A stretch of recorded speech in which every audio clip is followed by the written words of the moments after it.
Jai Sriman Narayan. Jai Sriman Narayan. I want to pay my obeisances to my spiritual master, Srimad Jagadguru Sudarshan Acharya Ji Maharaj. I want to pay my obeisances to Lord Sri Ramanuj. I want to pay my obeisances to Mother Lakshmi. I want to pay my obeisances to Lord Sriman Narayan. And I want to pay my obeisances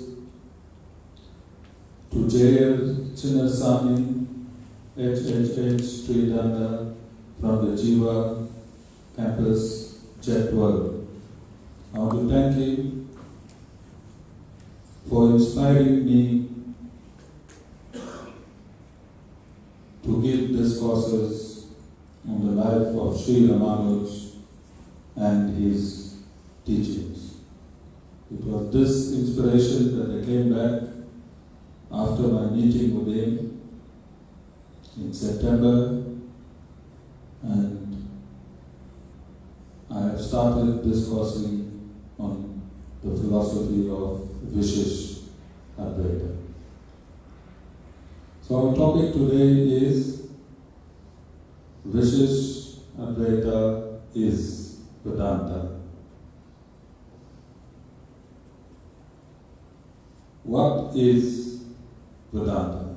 What is the meaning of Vedanta? So Vedanta literally means the end. Vedanta means the end.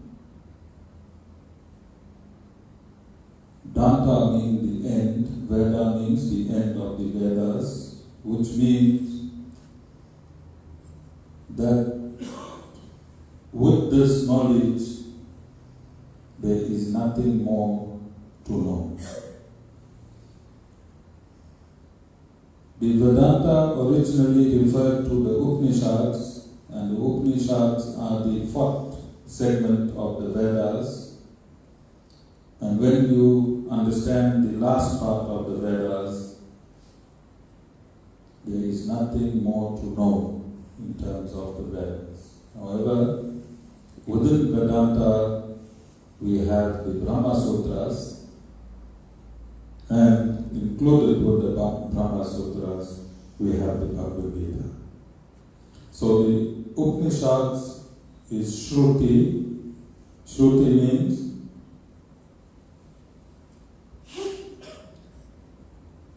that which came through hearing. Bhagavad Gita is Smriti. Smriti means that which you remember. And the Vedanta Sutras itself is a summation of 554 verses that was written by Srila Vedas, who is called Podriyana as well. So in this Vedanta Sutras, Srila Vedas brought in conflicting theories of the Upanishads, and then he refuted them with prima facie evidence. And this is what the Brahma Sutras are. The Brahma Sutras, very difficult to understand on their own. Each verse does not give a topic or any understanding on its own. And it is for this reason that many God-realized saints and sages have made commentary on the Brahma Sutra, because the Brahma Sutra has to be realized. It is too difficult for ordinary man to understand the import of the verses of the Brahma Sutra.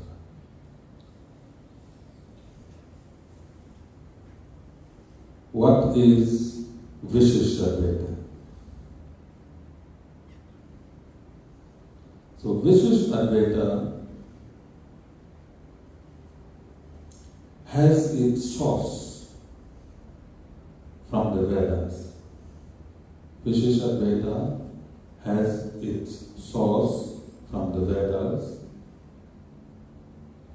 And since Dwapara Yoga, it was nourished by 12 alvars, and it culminated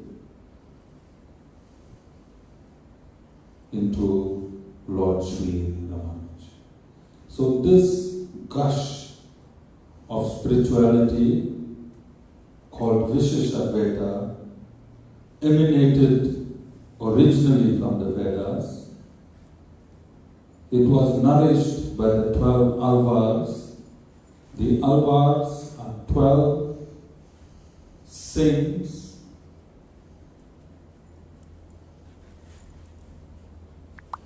and pure devotees of Lord Narayan. These alvars, over a period of time, from the end of Dwapara Yoga until over 1,000 years ago, sang in ecstasy the glories of the Supreme Personality of Godhead, Lord Narayan, and the glories of His incarnation, Lord Sri Ram and Lord Sri Krishna. They sang these hymns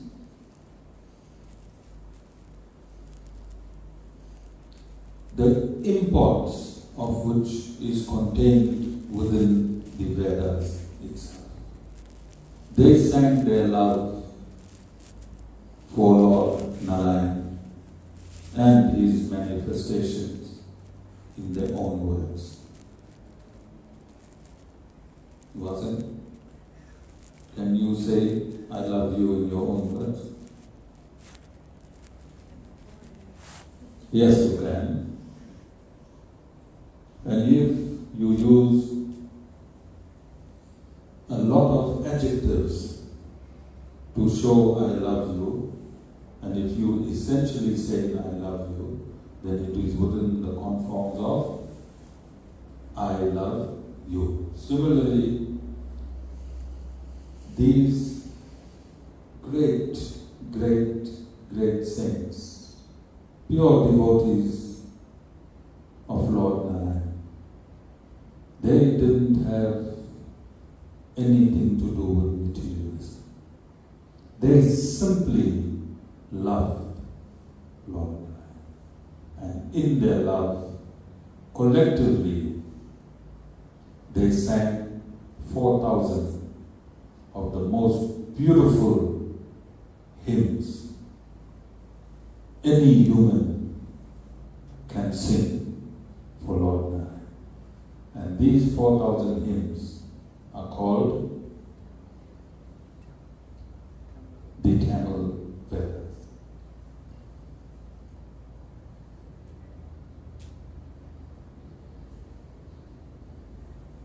Connecting a system from the Vedas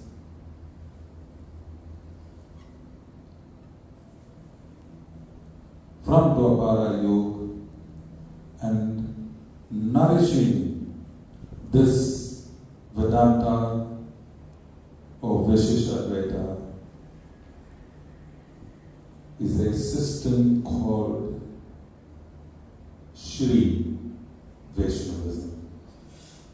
Is a system called Sri Vaishnavism. Sri Vaishnavism started from the Vedas itself. It has its roots in the Pancharatra Agamas. Agama means to come down, and to come down means knowledge that's coming from Torah through the disciplic through Vedas, through the Vedas. So these Pancharatra Agamas has 180 Samhitas. And Samhitas are found in the first segment of the Vedas. And Samhitas and the Vedas are both Shruthi. Shruthi means knowledge by hearing. What knowledge by hearing? Transcendental knowledge by hearing.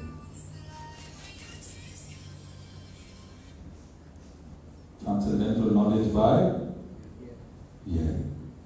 So the Pancharatra Agamas is Shruti.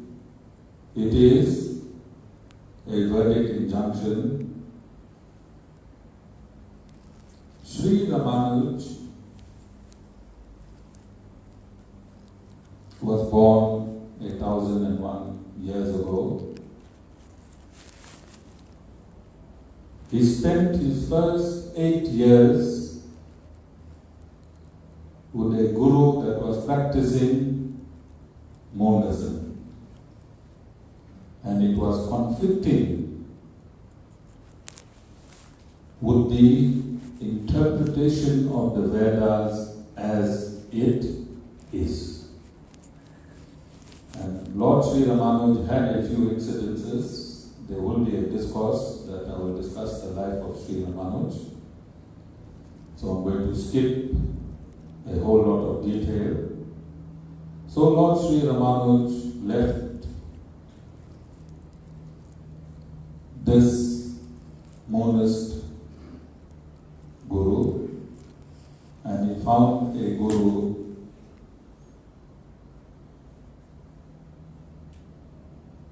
Kanchipuran, who was one of the disciples of Ramanuj Acharya. Ramanuj Acharya was the grandson of Nata Muni, and it was Nata Muni who collated the 4,000 hymns. These hymns, which he searched for, came to him transcendentally, the 4,000 hymns of the Vedas, and he set up music for it. He set up music for these hymns, and these hymns were sung in South India. His grandson is Ramanuj Acharya, and he instructed his disciple to ensure that Ramanuj Acharya, who was a king, to continue this Sri Vaishnavism.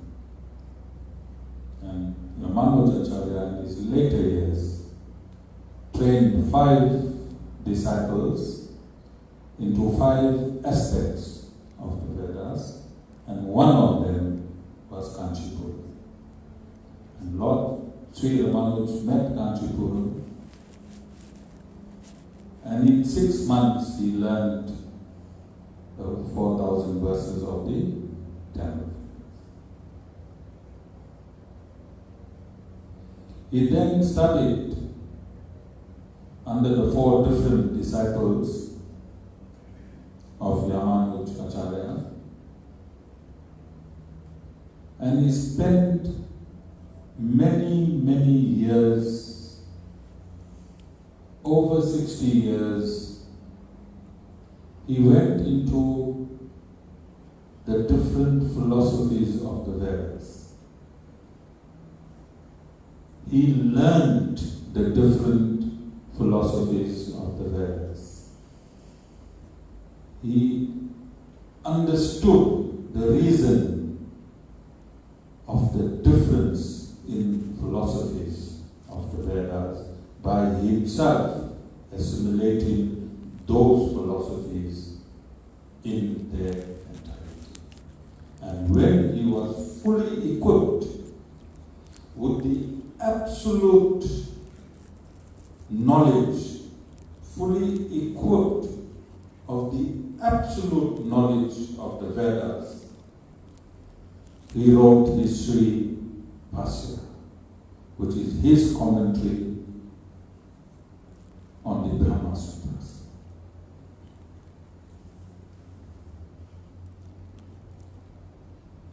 Up until Lord Sri Ramanuj, and up until the streaming, the gushing of the Ganges of Sri Vaishnavism that came through the 12 alvars up to Natha Muni, Yamanujacharya, and Lord Sri Ramanuj. Sri Vaishnavism was Vaishnavism. Sri Vaishnavism was Vaishnavism. Lord Sri Ramanuj took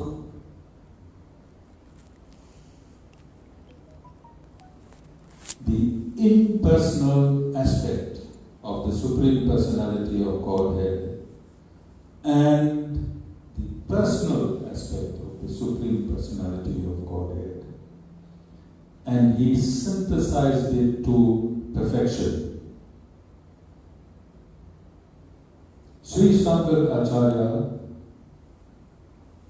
took from the Upanishads only those verses that showed that the Supreme Personality of Godhead is impersonal, he has no form. Sri Ramanuj took the entire Upanishads and he read it from one end to the other end, and he showed how God is both impersonal and personal, and no other saint up to the time of Sri Ramanuj brought in this amount of depth in explaining the Vedas. So the Upanishads are 108. Lord Sri Ramanuj did not use the 4,000 verses of the Tamil Veda to authenticate his commentation on the Sri Bhashya. He used the Upanishads themselves so that we today can give and receive this discourse in its absolute state without any contamination whatsoever, and without coming out of the verdict formula in presenting verdict injunctions.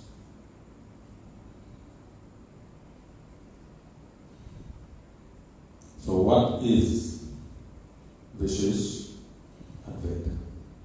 And what is Vedanta?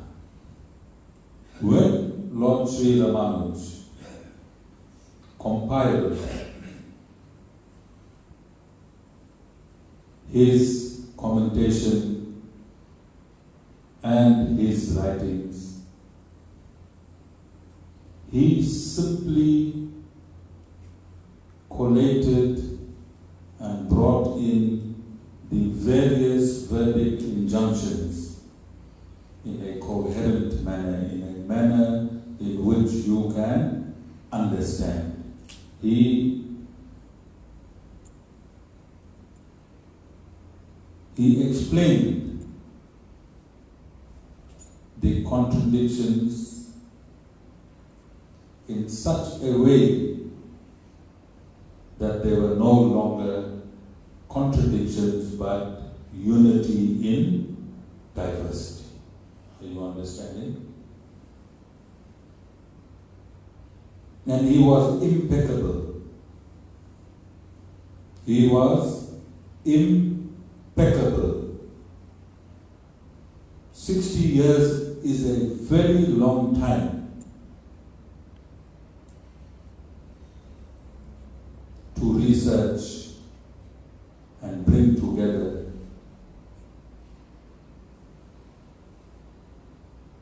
information. But he took so long to make sure that whatever he brought and whatever he put together is absolute Vedas.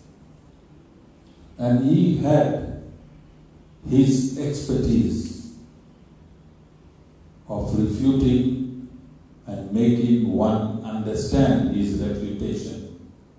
He chose the hardest way. He chose the hardest way to bring in the understanding.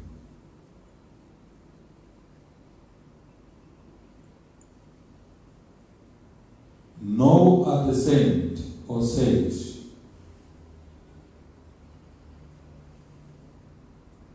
up until today has surpassed Lord Sri Ramanuj's collation of Vedanta. And I can state here today with total conviction that the very basis of Vaishnavism, the very foundation of Vaishnavism is Sri Vaishnavism. And Vishishtadvaita and Vedanta is synonymous. There is no difference between Vishishtadvaita and Vedanta and the Vedas.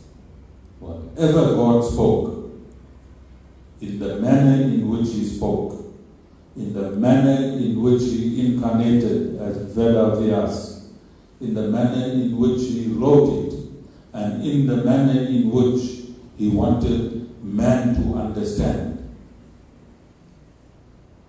That is Vishishtadvaita. That is the Vedas. And it took Lord Sri Ramanuj 60 years to put the Vedas together.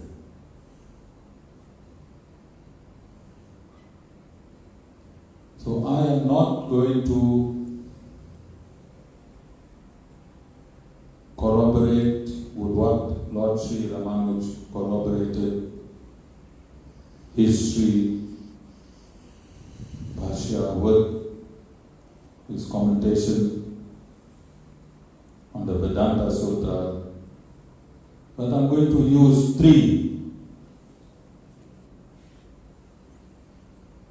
I'm going to use the Bhagavad Gita, which is the Smriti. I'm going to use the Srimad Bhagavatam, which is a Purana. I'm going to use the Vishnu Purana, and I'm going to use the Sri Upanishad, which is a Upanishad that is found in the Yajurveda. And I'm going to give you one verse from each of them to conclude what I have stated. So Vishishtadvaita means simply that whatever is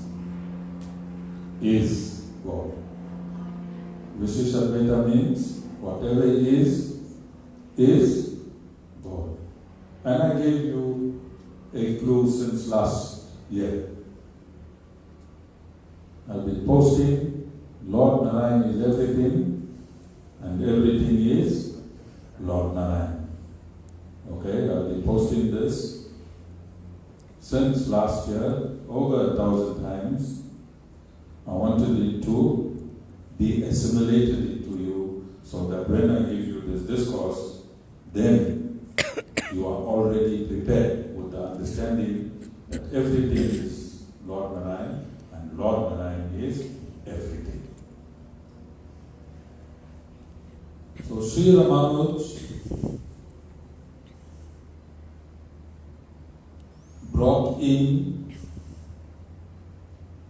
the Pancharatra Agamas, which is Shruthi, which is part of the Vedas. He brought in the Upanishads, he brought in the Tamil Vedas, and he created a system of worship in South India, which revolutionized Sri Vaishnavism 1,000 years ago. And today, a spark of that revolution, we are now broadcasting to the world. That which Sri Ramanuj broadcasted, collated, researched, realized 8,000 years ago.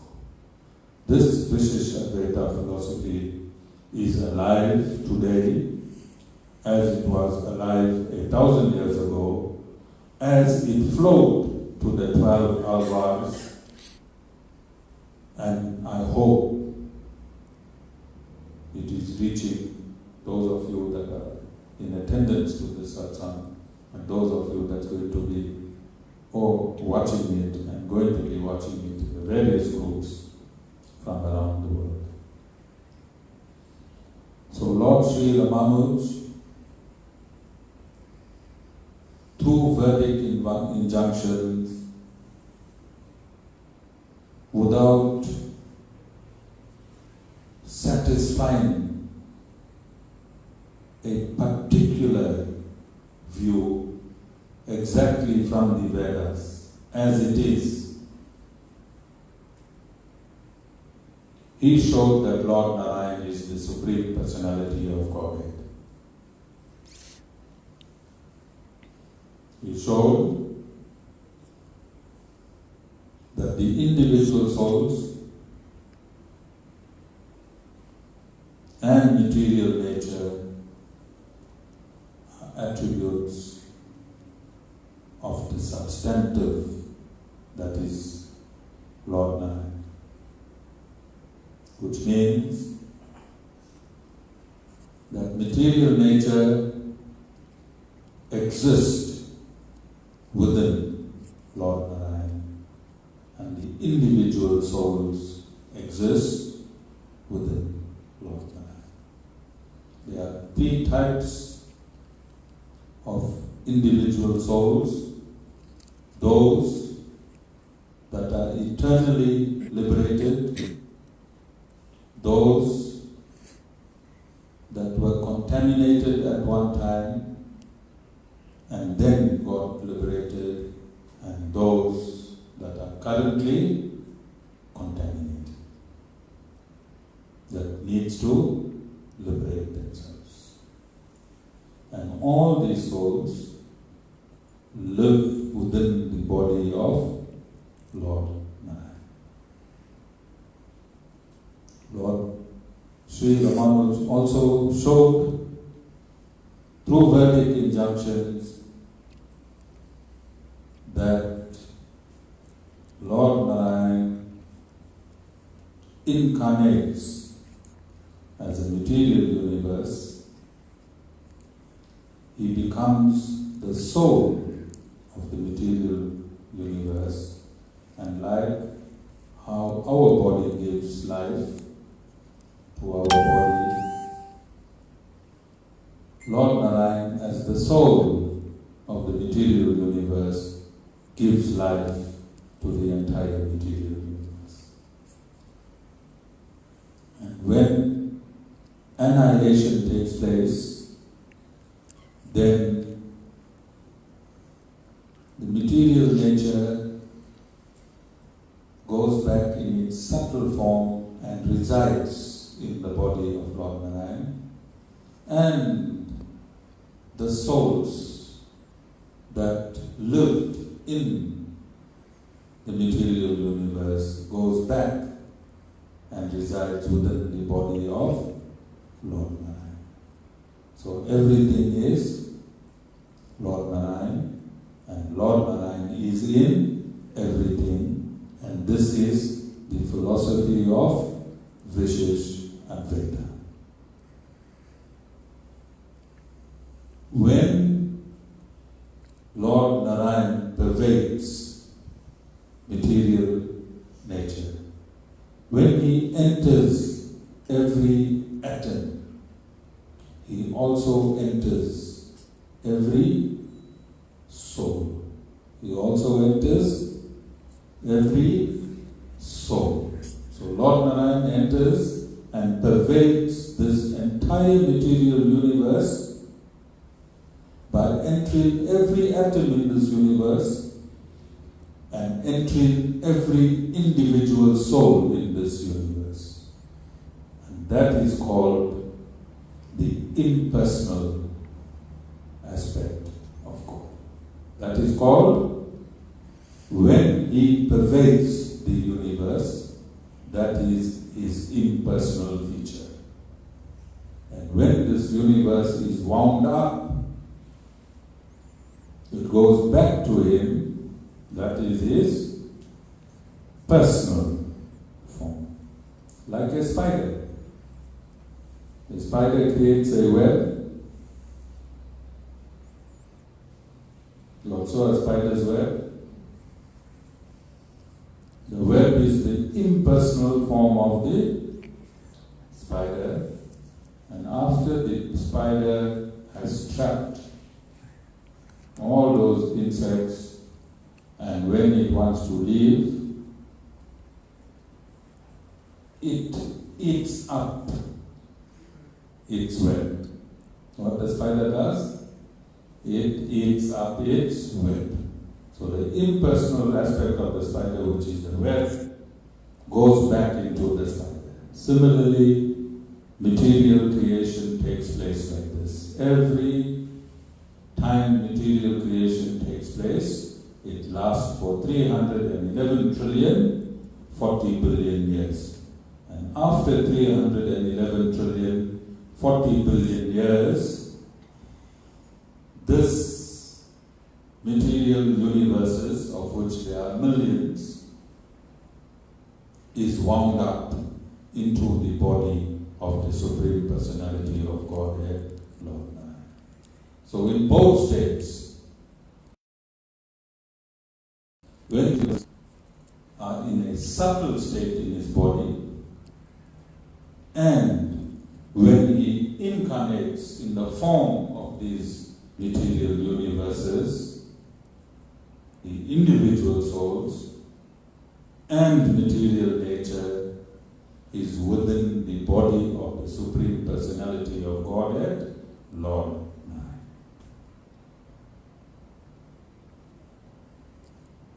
And that is called Vishishadvaita, and that is called Vedanta. And Vedanta is knowledge, the end of knowledge. And all this knowledge is incorporated in the Brahma Sutras, the Bhagavad Gita, and the Upanishads. So Lord Sri Ramanuj extracted this information,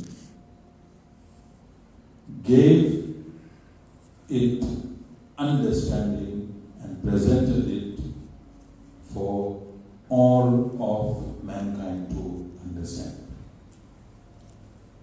Monism was only for the Brahmin caste. If you was not a Brahmin, you could not get connected to God. Lord Sri Ramanuj showed through the Vedic injunctions that God belongs to each and every soul, not only human, animal, plants, and the belongs to all. So let me read quickly. So I'm going to corroborate this discourse with a verse from, or an explanation from the Vishnu Purana. In the beginning of creation, the universe was full of water. In that water first emerged a huge egg, which was round like a water bubble. The egg kept on growing, and it had the Lord Supreme, that is Vishnu, inside it. This egg was called Brahmananda. And inside the Brahmananda, there were mountains and the land, the oceans and the seas, the gods and the demons in seed form. On all sides, the egg was covered by water and other basic elements. Inside the egg, Lord Vishnu adopted the form of Brahma, who proceeded to create the universe, who creates, who sustains, and who dissolves it eventually, has already been explained. It is this Supreme Trinity, Brahma, Vishnu, Maheshwara, that is responsible for the three fundamental functions. So salute to Lord Vishnu, who is the root cause of all that exists.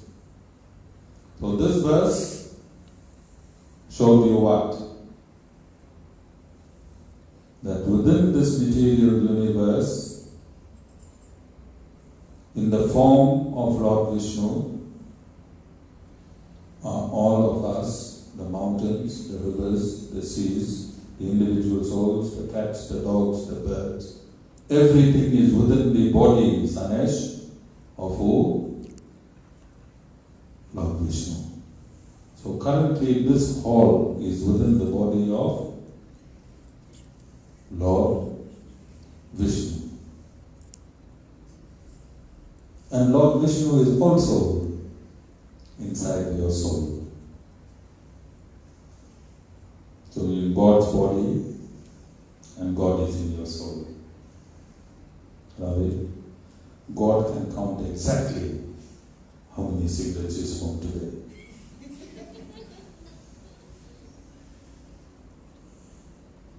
Then, I'm going to give you a corroboration from the Sri Upanishad or the Sri Upanishad, and I'm going to give you the invocation.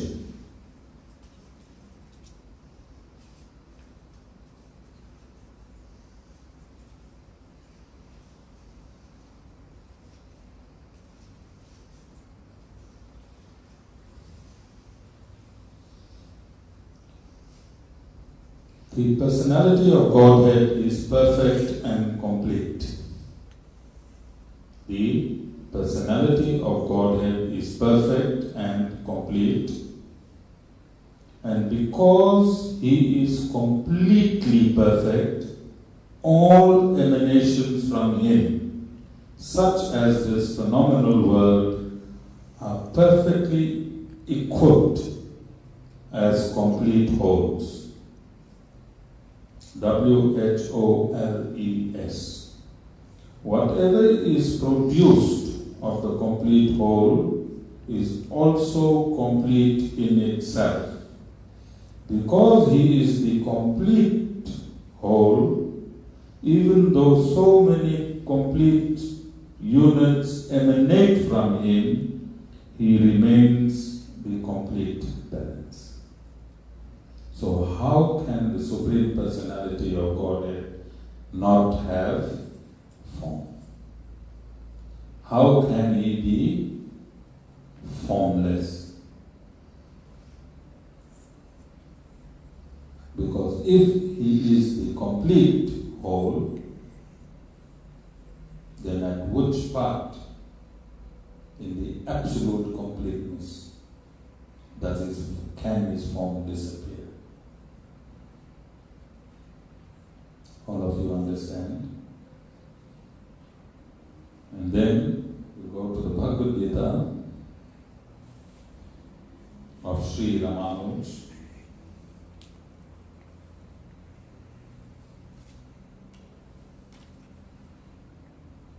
Chapter 9, verse 15. Others too, besides offering the sacrifice of knowledge, worship me as one who, characterized by diversity in numberless ways, is multiformed in my cosmic aspect. And Sri Ramanuj explains. Other high-minded persons worship me by singing my names, etc., already described. And they also perform the sacrifice called knowledge. They worship me who, by my being characterized by diversity in various ways in the form of the cosmos, is a multiform, namely having all entities as modes, prakaras, and also as one, prakari. The explanation is Lord Narayan alone, having the body comprising animate and inanimate entities in an extremely subtle form, in the state of cosmic dissolution, incapable of distinctness by name and form, resolves by His unfailing true will power. May I become embodied in gross, animate and inanimate entities, distinguished variously by name and form. He alone then abides with variegated cosmos as his body, comprising of gods, animal, men, and immobile beings. They worship me by contemplating on me thus. Therefore, Lord Sri Krishna declares, I, having the universe for my body, alone abide. So who confirmed Vishishtadvaita? Lord Narayan in his incarnation as Lord Sri Krishna himself in the Bhagavad Gita. And Lord Sri Sampradaya ji, when he gave his commentary on the Bhagavad Gita, he declares that beyond this material universe exists who? Lord Narayan. The same Sri Sampradaya who refutes and states that God is formless, in his introduction to the Bhagavad Gita, he invokes Lord Narayan, who is beyond this phenomenal world. Okay? And lastly, Vanessa, the books are thick, but I'm just reading one verse. Alright, the books are quite thick, but I'm only reading one verse.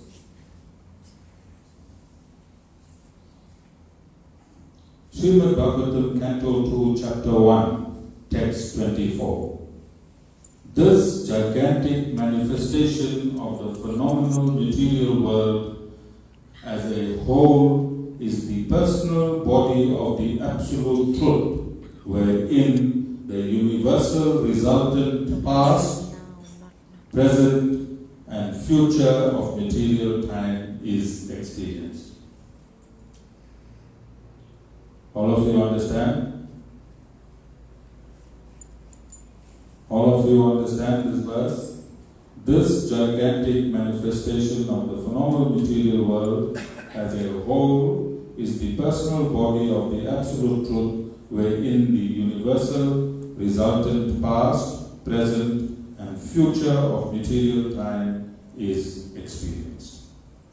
So I've given you a cross-section from the Vedas itself, the Srimad Bhagavatam, which is the Mahapurana, the Vishnu Purana, the Bhagavad Gita, and I've shown you that Vishishtadvaita is not a philosophy on its own. Vishishtadvaita is the Vedas as it is. Lord Sri Ramanuj did not make a philosophy for himself. So this is what he did. This is what Lord Sri Ramanuj did. To have an aeroplane, you have to have parts, different parts manufactured, isn't it?